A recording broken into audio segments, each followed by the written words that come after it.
दिल्ली का ऐतिहासिक कुतुब मीनार तो आपने देखा ही होगा, जिसे ईंट से बनी दुनिया की सबसे ऊंची मीनार कही जाती है। इसी कुतुब मीनार के पास ही एक विशाल स्तंभ भी है, जिसे लौह स्तंभ कहा जाता है। इसके बारे में बहुत ही कम लोग जानते होंगे, लेकिन इसका इतिहास बहुत पुराना है और यह स्तंभ रहस्यों से भरा हुआ है। कहा जाता है कि यह स्तंभ 1600 साल से भी ज़्यादा पुराना है। इसकी सबसे बड़ी खासियत ये है कि यह शुद्ध लोहे से बना हुआ है और सदियों से खुले आसमान के नीचे खड़ा है, लेकिन आज तक इस पर कभी भी जंग नहीं लगा। यह अपने आप में एक बहुत ही बड़ा रहस्य है। कहा जाता है कि इस लौह स्तंभ का निर्माण राजा चंद्रगुप्त विक्रमादित्य ने कराया था और इसका पता उस पर लिखे लेख से चलता है, जो गुप्त शैली का है। हालांकि कुछ विशेषज्ञों का मानना है कि इसका निर्माण उससे बहुत पहले किया गया था, लगभग 912 ईसा पूर्व में।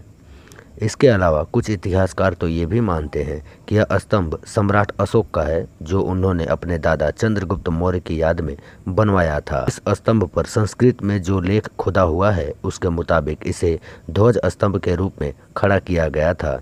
माना जाता है कि मथुरा में विष्णु पहाड़ी पर निर्मित भगवान विष्णु के मंदिर के सामने इसे खड़ा किया गया था, जिसे 1050 ईस्वी में तोमर वंश के राजा और दिल्ली के संस्थापक अनंगपाल ने दिल्ली लाया था। शुद्ध लोहे से बने इस स्तंभ की ऊंचाई 7 मीटर से भी ज्यादा है, जबकि वजन 6000 किलो से भी अधिक है। रासायनिक परीक्षण से पता चला है कि इस स्तंभ का निर्माण गर्म लोहे के 20-30 किलो के कई टुकड़ों को जोड़कर किया गया है। लेकिन सबसे बड़ा सवाल ये है कि करीब 1600 साल पहले गर्म लोहे के टुकड़ों को जोड़ने की तकनीक क्या इतनी विकसित थी, क्योंकि उन टुकड़ों को इस तरीके से जोड़ा गया है कि पूरे स्तंभ में एक भी जोड़ दिखाई नहीं देता।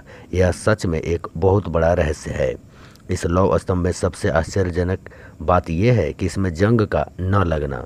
कहा जाता है कि स्तंभ को बनाते समय इसमें फास्फोरस की मात्रा अधिक मिलाई गई थी, इसलिए इसमें आज तक जंग नहीं लगा। लेकिन फास्फोरस से जंग लगी वस्तुओं को साफ किया जाता है, क्योंकि जंग इसमें घुल जाता है। लेकिन सोचने की बात यह है कि फास्फोरस की खोज तो सन 1669 ईस्वी में हैम्बुर्ग के व्यापारी हेनिंग ब्रांड ने की थी, जबकि स्तंभ का निर्माण उससे करीब 1200 साल पहले किया गया था। तो क्या उस समय के लोगों को फास्फोरस के बारे में पता था?